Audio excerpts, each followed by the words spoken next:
This week on Kentucky Afield, the 2018 youth deer season was one of the best in several years. We're tagging along with the new hunter as he looks to bag his first deer. I'm gonna shoot that light brown one. Next, we'll show you one of the tastiest and easiest ways to prepare that venison after you've harvested it. Last but not least, we're in the blind, taking advantage of one of the state's most underutilized seasons. There's a gobbler to our left. It's all next on Kentucky Afield. Such a pretty fish. Beautiful. This pond is plumb loaded with frogs. They're everywhere in here.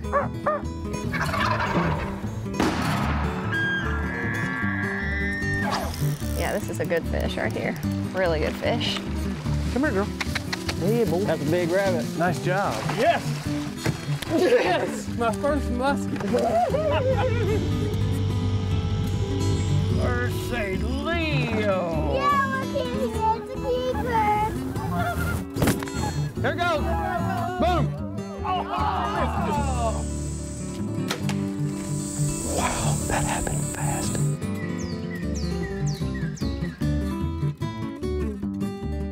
Hello, and welcome to Kentucky Afield. I'm your host, Chad Miles. Join us as we journey the Commonwealth in search of outdoor adventure. Every fall, a couple 100,000 Kentuckians hit the woods in search of deer.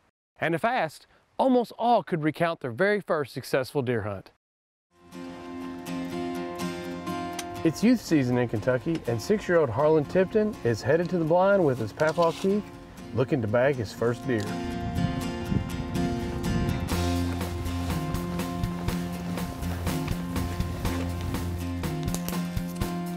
He should be set up in a pretty good spot, and he's had some family and friends that's done some scouting for him. Let's see how it goes.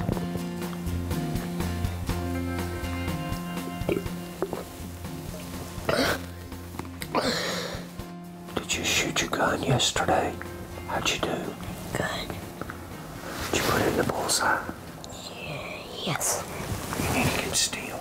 Come back and have a seat. Check with your binoculars. I don't know what that thing is.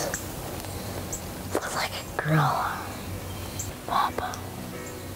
There's something down there. It looks like a gorilla.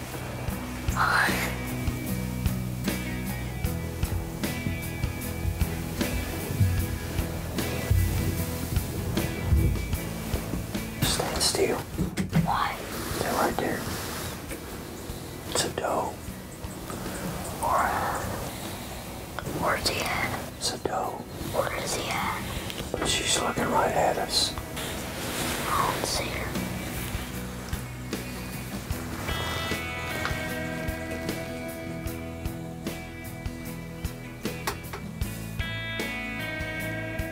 Psst. What? See her? No. I don't see her. Oh, there's someone down here. I'm gonna shoot that light brown one. Are you gonna shoot a doe or a buck? No. You gonna shoot a doe? Yeah, my dad told me to. I need my headphones.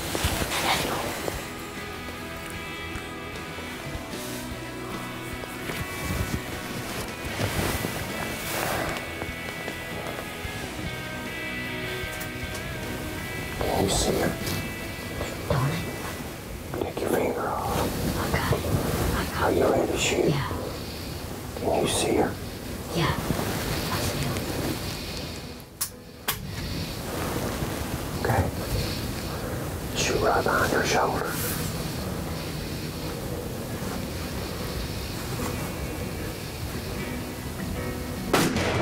Oh! Watch her. Watch her. Watch her.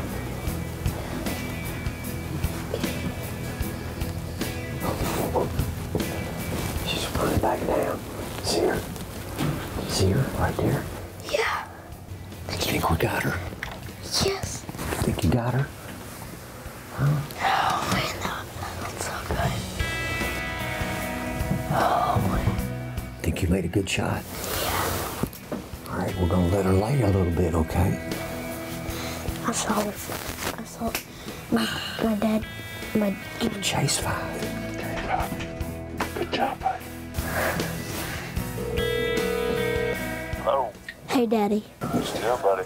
Nothing. I just shot one. Oh, you did? Yes. Outstanding. That's awesome. Yeah, she's down. I see her. That is awesome. Is it a big one? No, there was a little bit more big one, but it's a pretty big one. That's awesome, buddy. Man, I'm so happy for you. That is so cool. Do you realize you're 6 years old and you've already shot a turkey and a deer? Yes. You're a pretty special kid. I'm so proud of you. I'll be waiting on you, okay, buddy? Okay. All right, I love you. Love you. Bye. My dad taught me this last night.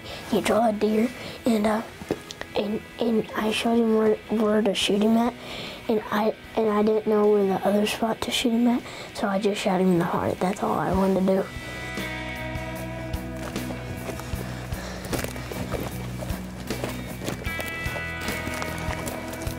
She went like, she's right here. Might be right there.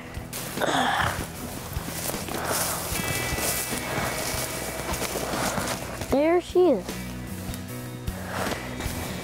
Yes. Finally.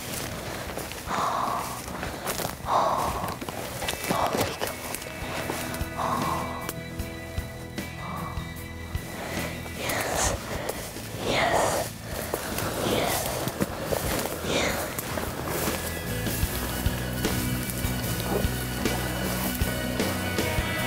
Good job, buddy. Good job. Get up there. Wow, she's heavy. Holy cow.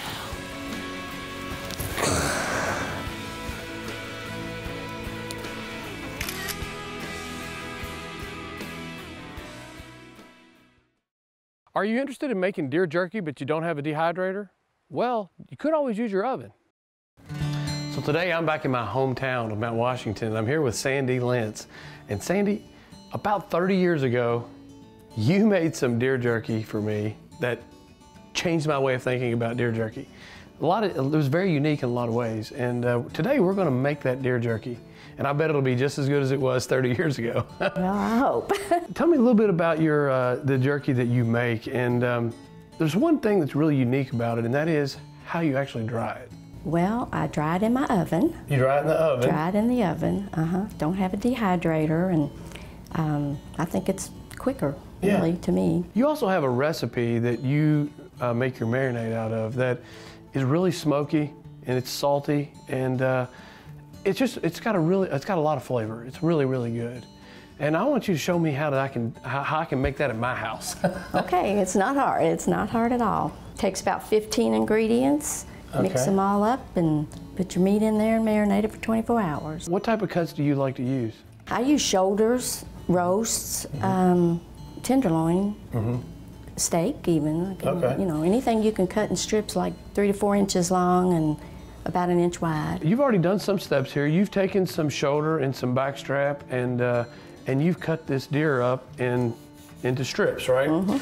So once you get this all cut up, what do you got here? A couple pounds, probably? Yes, three and that's pounds? what the recipe calls for, is 2 pounds. 2 pounds, okay. So once you get your meat all cut and it's in 1/4 inch strips, what's the next process? Okay, the next is I mix up my batch of marinade. Okay, let's do that. Okay, and I use this little recipe that you remember. I've seen this recipe before. So we're gonna use 1.5 teaspoons of the salt. All right, 1.5 teaspoons of salt. And I usually do the dry ingredients first. Onion salt is 1 teaspoon. Now we need garlic salt. And that calls for 1 teaspoon also. 1/4 teaspoon of black pepper. Got to have all the peppers in there if you like. It calls for a lot of pepper. Let's see. 1/4 of red pepper. Now we need 1 teaspoon of white pepper. There you go. Okay. 1/2 teaspoon of meat tenderizer. 1 teaspoon celery salt, yep. Now we're going to move to the wet ingredients, which starts with lemon juice. 1 teaspoon of lemon juice. 1 teaspoon of, there it is, kitchen bouquet, whatever that is. You didn't know what it was. But I think that gives it a lot of that dark. Now, 1/3 of a cup of water. All right, 1/3 of a cup of barbecue sauce. All right. That's about right. And then I gotta go on the spoon. Yeah, that's not gonna wanna come out of there real quick, is it? Okay. Now, 1/3 of a cup of Worcestershire sauce. It seems like a lot, doesn't it? You know what though? We're gonna soak a lot of meat in here. 2 pounds already sliced up. Takes quite a bit. We need 1/3 of a cup of soy sauce. And I think there's one left. And now we just need the liquid smoke. Okay. It already smells like jerky. As soon as you crack the lid of this, it says, man, this is jerky. So, All right, now once you get that done, you're gonna mix this all up really good. make sure it's mixed up good. So you just start laying that in and mixing it in there. Get my bigger ones first if I can, you know, because it cooks more evenly if you've got them all the same size. So I know you really like jerky and your family really likes to eat jerky. You've been making this for a long, long time. But something you haven't been doing for a long, long time is hunting, but this is your deer, isn't it? This is my deer. That's exactly right. My first deer. Your first deer, you started deer hunting last year, right? I did. All right, I think that's about 2 pounds, and that's really all you need. I can just make more when... Make more later on, okay. So once you get this all mixed up in there and it's completely coated, now what do you do? Well, I'm gonna put a lid on it, and it's gonna go in the refrigerator for 24 hours. Okay. And every now and then I go in there and shake it or stir it up. Okay. And that's all it is till you wait your 24 hours, and then you start hanging it and drying it. Well, let's get it in the refrigerator. All right. All right, so you already have some that has been marinating for 24 hours, right? I do. This All was right. We'll take this over here and we'll look at the next step here. So the next thing you do is you're going to squeeze some of this excess juice out of it, because you don't want it dripping in your oven. Okay. Too much. I mean, it's going to drip some, but I just take once it, and it drips these are off very there. long, so you just squeeze them out. All right. And you're just squeezing the excess marinade off. And lay that out in strips. Now all our meat has been squeezed off. We've got the excess marinade off. We're ready to go to the oven. Right. And you got a little something you do to prep the oven for this as well, right? I do. I usually put wax paper down because it's going to drip as you're hanging. Okay. Well, I'll get the meat and we'll start getting the oven ready. Strips right here where I know I won't have. All right, next step, Chad, is I just run a toothpick down about 1 inch or so because I don't want it to slide up. I do my longest strips at the back. Okay. And you don't want your meat touching the racks. So and you don't want any meat touching each other and none touching the rack. So you're literally just using a toothpick to suspend this meat Exactly. on the rack. Okay. Now, shorter ones I usually do in the front because they're going to get done first. That's all there is to it. So now once you get that in there and hung and ready to go, I'm going to prop you it just open. stuck that little spoon in there to keep it from closing. So you've got some airflow here. Right. Okay. And we're going to turn it on, and the lowest setting you can turn it on. Mine's only goes to 175. All right. All right. If you have an oven that'll go to 165 or 1... If you can go lower, yes. Yeah, okay. But now I've been doing it on 175, and in 4 to 5 hours, it's pretty good.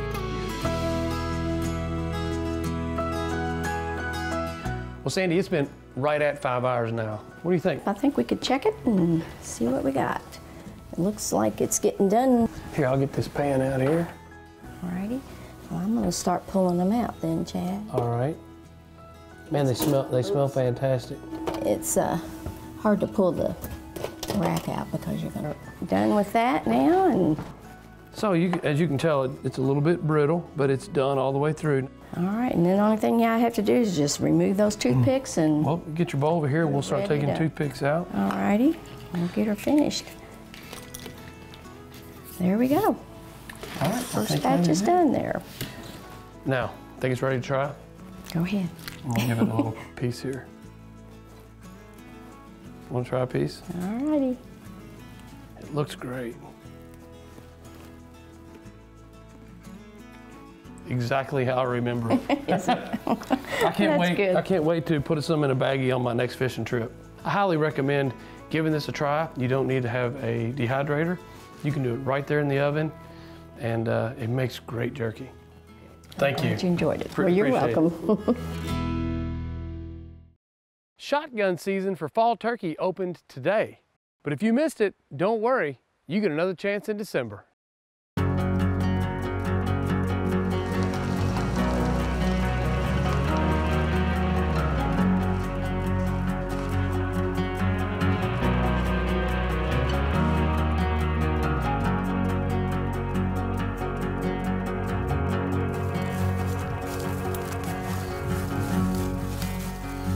The feather right here.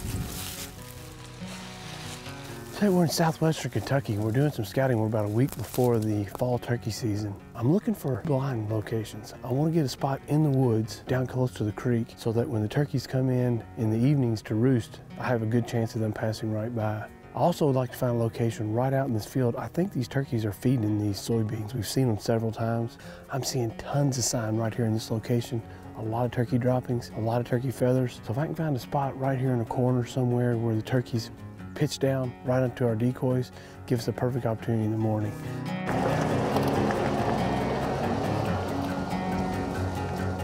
Well, we've got our blind set what we think is going to be a great location for this fall turkey season. The only thing left to do is to shoot this shotgun and make sure it's holding a good pattern. I recommend doing this from about 30-35 yards.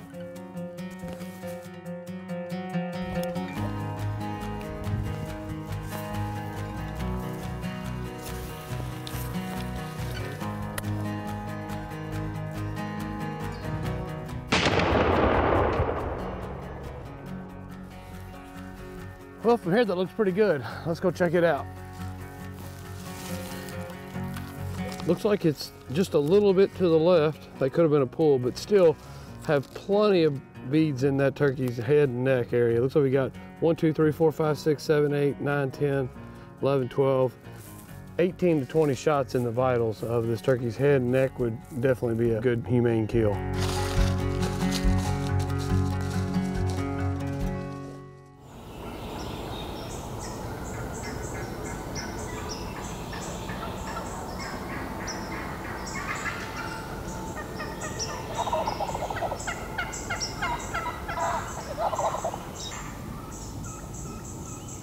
We're set up here in our blind. There are literally turkeys everywhere. They're all around us right now. Before we even got our decoys out, we could hear turkeys around us. And as the morning light gets a little bit brighter, they're getting more and more vocal. You can hear them behind me. They're really close.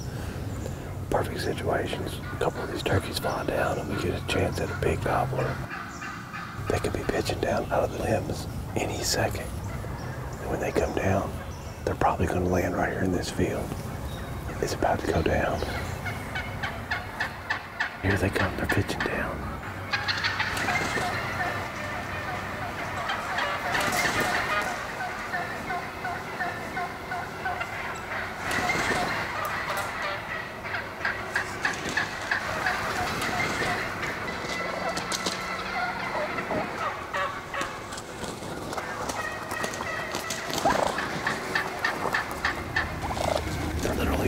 Over the blind, landing right on our decoys.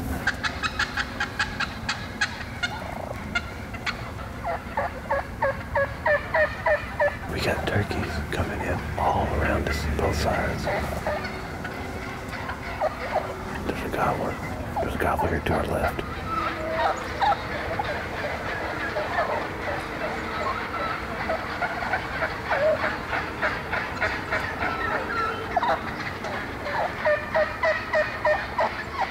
He seems pretty interested in our decoy there. We got our Jake decoy up there and he's checking it out.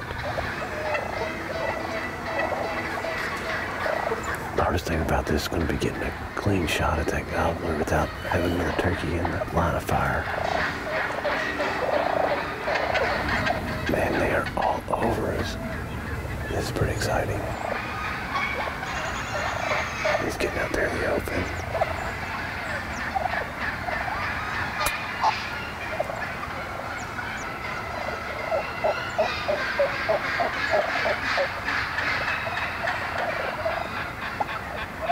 turkeys all around him.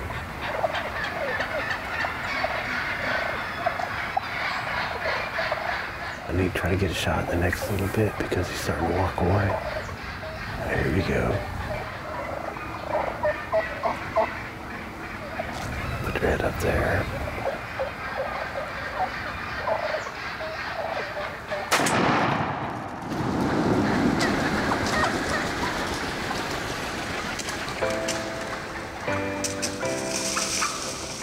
I've never had so much trouble getting a clean shot.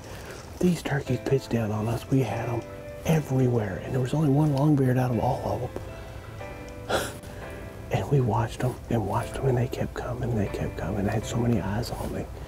I was worried about getting spun around to take that gobbler, but he started making his way out there, probably about 35 yards. Finally got a clean shot. What a good time.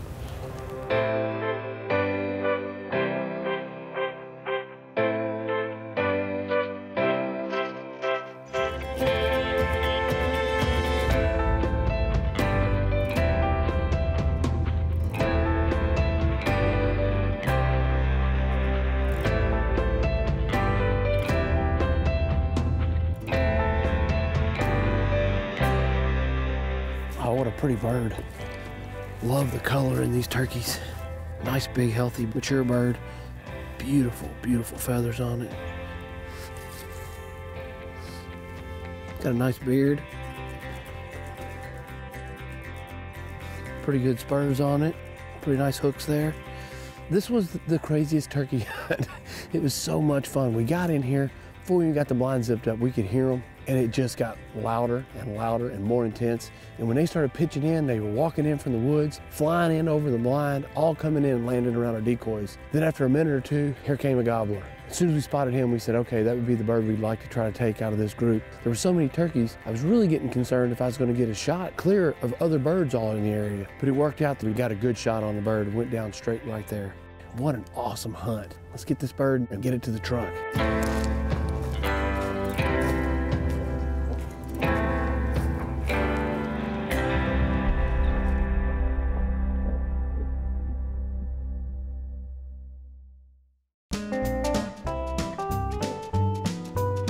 Now let's check in and see who else has been out having fun in this week's Ones That Didn't Get Away. Check out this nice crappie caught by Tyler Parton from Covington, Kentucky. He caught this while fishing in Williamstown Lake. Nice job. Here's how you make a few kids happy. Here's Briston and Keyston Stone out channel catfishing in Salem, Indiana. Nice job. Here we have Gabriel Cantwell, who caught his very first bluegill at his grandmother's farm pond in J-Town, Kentucky. Nice job. Here we have 4-year-old Maddox Moore, who's been busy on Dewey Lake, caught his very first bass and his first catfish. Nice job. Here we have Rachel Stark with her first deer ever, a nice buck taken in Pulaski County. Congratulations. Here we have Scott Davis with a couple of nice largemouth caught in Nelson County. Congratulations. Check out this largemouth caught by Mark Thompson in Marion County. Nice fish. Here are two really nice largemouth caught in Nelson County by Scott Clark. Congratulations. Check out this trophy whitetail buck taken by Connor Taylor. This deer was taken in Hardin County. Nice job. Check out the smile on Braden Marshall. He's showing us his first deer ever, a nice 8-point buck taken in Owsley County. Nice job. Here we have Stan Sumner of Franklin, Indiana with this nice 10-point buck taken on his own property. Congratulations. We've been in the woods a lot lately, and the deer activity is really starting to pick up. Now's the time of year to give rattling a try. And remember, hunting and fishing on private property is a privilege. Always ask permission and thank the landowner. Until next week, I'm your host, Chad Miles, and I hope to see you in the woods or on the water. More Kentucky Afield is available at your fingertips.